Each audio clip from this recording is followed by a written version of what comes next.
Welcome to Christ Assembly, a ministry of christassembly.org. My name is Bert Allen. I'm wondering how many of y'all are writing checks every month to religious organizations, even tax-exempt organizations, and you really know practically nothing about how those finances are spent. You have no clue. Well, I want to read a passage with you and then discuss it in light of financial accountability. Are you really being a good steward of God's money? Let's go read 1 Corinthians chapter 16, verse 1. Now, concerning the collection for the saints, as I directed the churches of Galatia, so do you also. Paul said, I've already talked to the churches over here in Galatia. I told them we need to do a collection for the people in Jerusalem who are suffering through all kinds of things, and famine included. He's going to tell them, I want you to give your money to another church, another group of believers. People are going to ask you for money all the time. They'll come and send you mailings from churches, religious organizations, all kinds of things. But God said it's okay to ask people to gather money to help out people in need who are believers. James told us if you close your heart to those people, what's your Christianity? Okay, so we know the general idea of raising money and collections is a good thing, and people can even ask you for collections to meet a specific need. The basic principle of collecting money to help other believers is fine. And in this case, Paul's asking the Corinthians, raise some money. I'm coming. The churches of Galatia are working on it. So principle number 2, it's okay for churches to get together and raise money and help out somebody in need, a group in need. Let's go to verse 2. In verse 2 it says, on the first day of every week, each one of you is to put aside and save as he may prosper, so that no collection be made when I come. So point number 3 is, how do you actually collect money? Paul said one great way of doing that is to take your earnings on the first day of the week when you get paid and take some money aside and keep doing that regularly. A regular financial program of setting a little aside weekly, and that'll be great. Because if you'll do that, y'all will have a money pot ready to go when I get there, and I won't need to put collection efforts to you. Nobody really wants to hear the collection efforts unless they're spiritual and walking with God and saying, oh, thanks for sharing the need. I'm happy to help you out with some money. But so that would be like principle number 4, that setting some money aside on the first day of the week is really important. But now let me go to principle number 5 about financial accountability and doing the right thing with your money. Well, verse number 3. When I arrive, whomever you may approve, I will send them with letters to carry your gift to Jerusalem. Here's principle number 5. The church has to approve the gift and the people to go. So they already know Paul. Paul's been to Corinth. He's the one who shared the gospel with them and did great things there. They know Paul, and they know the group that he's giving to. Let me go back and apply that today. Do you actually know the people who are getting your money? Have you ever talked to any of them? Ever seen any of them? The money you're contributing to large Christian organizations, do you know anything about them? Do you know how much the leader of that organization is being paid down to the penny? Is there complete financial disclosure in that organization of every dollar that they spend? And I'm not just talking about the pastor's salary or the chairman's salary or the CEO's salary.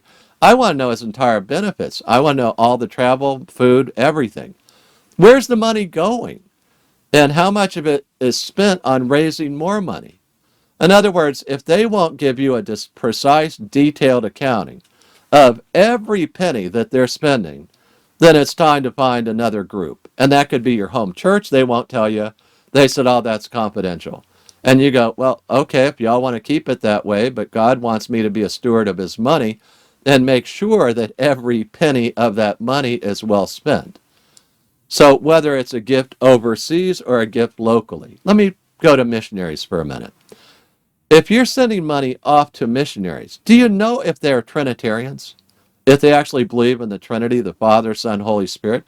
Do you know if they're over there advocating gay rights and saying that gay rights are just like human rights and God says that gay marriage is just fine in his eyes, he has no objection to that?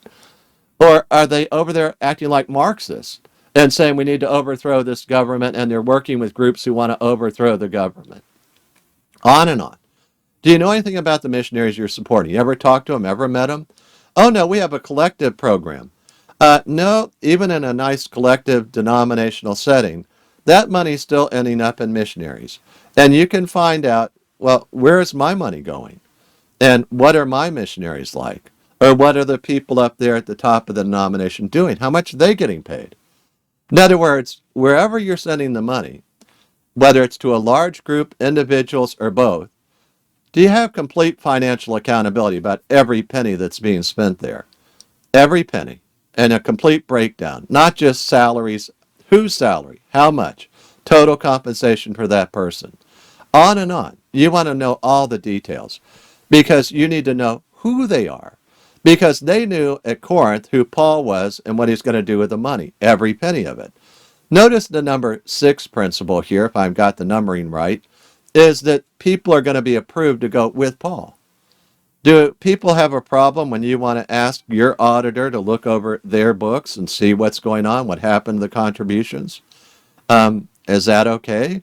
Because Paul could have taken the money by himself, but he wanted to establish contact and have approved people who can give a report of what happened, not just one man handling all the money, but more than one. The Corinthians could approve a couple of guys or so to go with Paul and take care of the money, join him on the visit. Well, let's look at the rest of that, just briefly. I will send them with letters to carry your gift to Jerusalem. Well, maybe Paul wasn't even going, that he'll just give letters and the guys take the money. But remember that Paul and Barnabas left Antioch earlier and went and took up an offering back down to Jerusalem, that they wanted to go down and help out with the relief. And in turn, when they left Jerusalem, some new guys joined them to go back to Antioch, because Antioch was a hub of missionary activity. So to summarize that 7th principle of financial accountability, whether you go personally or not with your money, you still need to have some confidence about what happened to the money and people who could report about what happened to our money, every penny, with specific expenditures listed. What happened? We never want to be a closed book. The last thing we want is to blemish the name of Christ by outsiders or the IRS looking at the tax-exempt records and going, y'all are perpetrating a fraud. How many charities have you heard about that they're spending 90% of their money raising more money? That you give them a gift you thought was going to help out children, and at 90% of that $100, $90 out of the 100 is just going to raise more money. Only 10% is going to other things, actually helping the children. Be careful of that. And any of these groups that tell you we'll give you a general statement, we've investigated them and they're okay, that's really not going to work so well either, because you want direct personal access to all the records. Got that? It's part of your accountability before God, to know what happened to the money. If they're soliciting the funds, what's happening to the money? If you're giving unsolicited, what's happening to the money? So be careful of, if you can't answer the question of who got the money and how much did they get in detail, it's time to rethink your giving, whether that's local or outside the locality. So let's pray. Father, we thank you that you call us stewards. May we be faithful stewards of your money. May we know how it's used, and may we care enough to look. May we love you with all of our hearts, Lord. In your name we pray. Amen. Hallelujah. Before I close the video, I'd like to share with you 4 verses about eternal life. I often ask people this simple question: why should Jesus let you into heaven? And the answer to that question surprises many people because it comes from the Bible and it's simple and it's clear. Most folks, when they hear that question, they tell me, well, I've been good, or tried to do more good than bad, or I tried hard, or I've done a lot of nice things, and I hope God will let me into heaven. They somehow think if their good works outweigh their bad works, that God will let them in. But God says, actually, I'll let people into heaven because of a free gift. But the story from Jesus starts with 4 verses, and I'm going to read them one at a time. Romans 3:23 says, "For all have sinned and fall short of the glory of God." Romans 3:23. You see, for every person who lives today on earth in human flesh, we've all sinned, every one of us. We've all told a lie. We've all done or said something that made somebody else angry, and we were doing it out of anger ourselves. We've all done things to hurt other people at one time or another. God says that's all sin, and I look upon that as falling short of my glory, God says. God says we should never fall short of his standard, which is the glory of God. Well, is it serious that we've sinned? Should I be worried about that? Everybody sinned. Why should I worry? Well, consider Romans 6:23. For the wages of sin is death, that all of us deserve the death penalty. At the moment we sinned, we incurred the death penalty for the smallest sin or the biggest sin. I'm happy that Romans 6:23 continues and says, "But the free gift of God is eternal life in Christ Jesus our Lord." You see, if you've been listening carefully and thinking about what the Bible says, so far we've learned that we're all sinners, we all fall short of the glory of God, and we all deserve the death penalty. This doesn't sound like good news until you read the last part of that last verse. It says that God has a free gift for all of us. It's in Christ Jesus our Lord, and it's eternal life. The free gift of eternal life that only Jesus Christ can give you. He said he's the way, the truth, and the life. No one comes to the Father but through him. Why would God offer us this great gift if we're all sinners? Well, Romans 5:8 tells us. It says, "But God demonstrates his own love toward us, in that while we were yet sinners, Christ died for us." He died for us. He died in our place. God loves sinners like you and like me. He died in my place and in your place. He paid the death penalty for me. I often illustrate the free gift like this.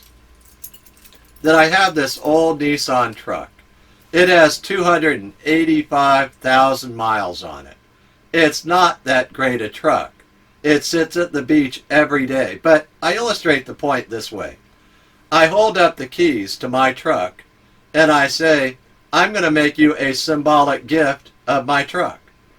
But until you take the keys out of my hand, it's not your truck yet. Well, let me tell you what I mean.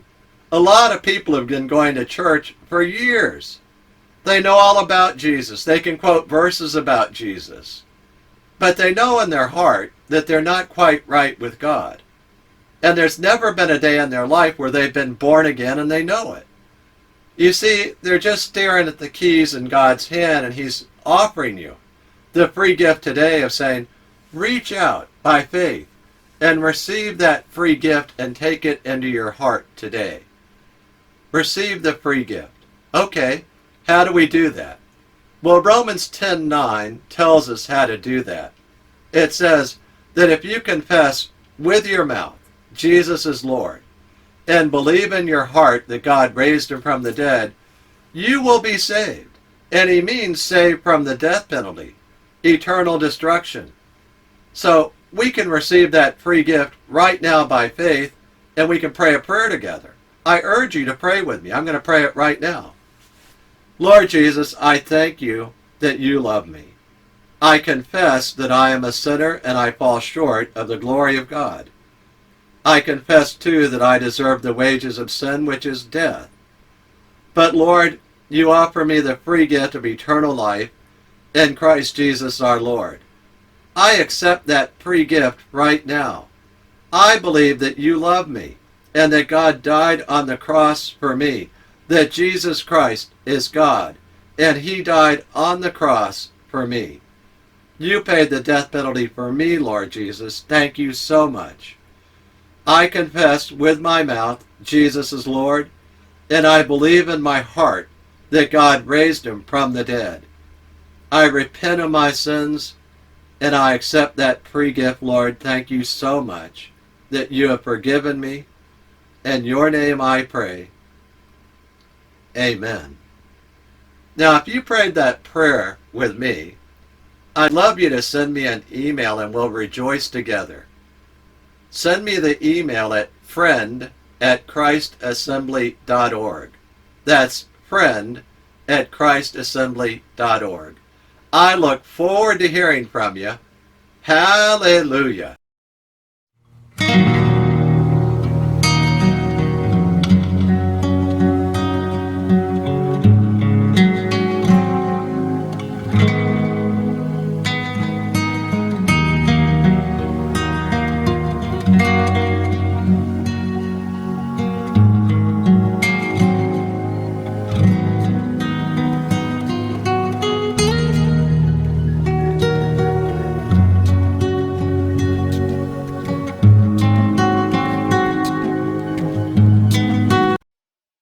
Scripture quotations taken from the NASB, New American Standard Bible, copyright 1995 by the Lockman Foundation.